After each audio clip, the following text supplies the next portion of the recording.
જોઈ રહ્યા છો ગુજરાત 18 લાઈવ. હવે જોઈએ અગત્યના સમાચાર. વડોદરા શહેરમાં પીવાના ગંદા પાણીની સમસ્યા હવે રાજકીય રંગ લેતી જોવા મળી રહી છે. ગોરવા વિસ્તારમાં રહેવાસીઓએ તંત્ર સામે અનોખું વિરોધ પ્રદર્શન કર્યું.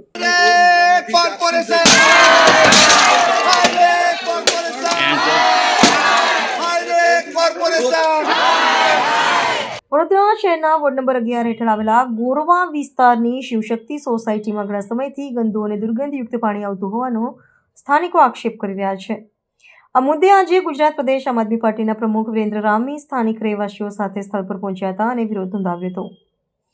વિરોધ દરમિયાન કાઉન્સિલર ચિરાગ બારોટ અને ધારાસભ્ય કેયુર રોકડિયાના પોસ્ટરો પર ગંદા પાણીથી જલાભિષેક કરવામાં આવ્યો હતો. સાથે જ માટલા ફોડી તંત્ર સામે રોષ વ્યક્ત કરવામાં આવ્યો હતો. પ્રદર્શનકારીઓ દ્વારા હાયરે ડેપ્યુટી મેયર અને હાયરે ધારાસભ્ય જેવા નારા લગાવવામાં આવ્યા હતા.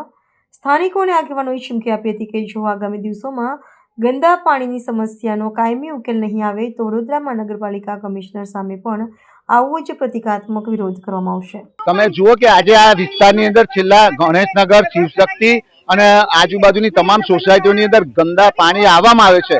વારંવાર એ લોકોએ રજૂઆત કરી, ના તો ચૂંટાયેલા કોઈ પ્રતિનિધિ આવે છે એટલે આજે ચોખ્ખું પાણી ભગવાનને અભિષેક થાય, પણ ચોખ્ખું પાણી આવતું નથી. એટલે ગંદુ પાણીથી આજે આ રાજનેતાઓ એટલે અહીંના ધારાસભ્યશ્રી, સયાજીગંજના ધારાસભ્યશ્રી કેયુર રોકડિયા અને અહીંના જે ડેપ્યુટી મેયર છે, આ જ વોર્ડના કોર્પોરેટર છે એવા ચિરાગભાઈ બારોટ પર આજે ગંદા પાણીનો અભિષેક કરીને વિરોધ પ્રદર્શન કરવાનો વિરોધ આવ્યો છે. અમારે શું કરીએ, આ પાણી નથી આવતું પીવાનું ચોખ્ખું પાણી ને આપણે બીજી બાજુ સ્માર્ટ સિટીની વાતો કરીએ કે ભાઈ સ્માર્ટ સિટી થશે, 24 કલાક પાણી મળશે, પણ એ ખાલી માત્ર ને માત્ર કાગળ પર છે. એટલે આજે વિરોધ પ્રદર્શન કરવાનો અવસર અમારે આવ્યું છે.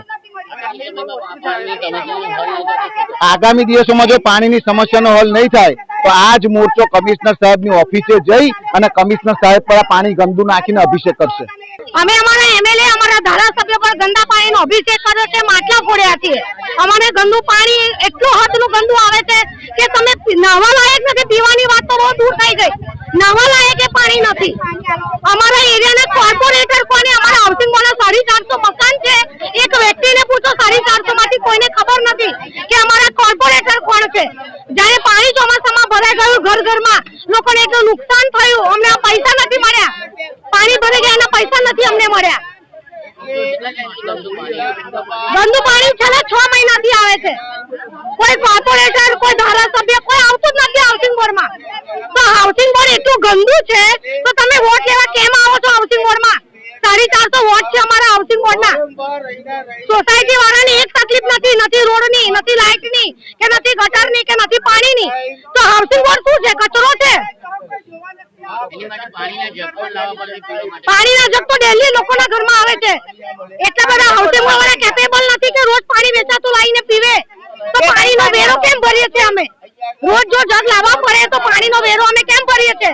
તો તમે અમને કહી દો કે પાણીનો વેરો ના ભરશો, લાઇટ બિલ ના ભરશો, ગટર વેરો ના ભરશો, તો અમે તમને રજૂઆત નહીં કરીએ કોઈ જાતની. અમારી આટલી માંગણી છે ધારાસભ્ય, કોર્પોરેટર, એમએલએ બધા જોડે. નેહાબેન જયેશભાઈ જોશી.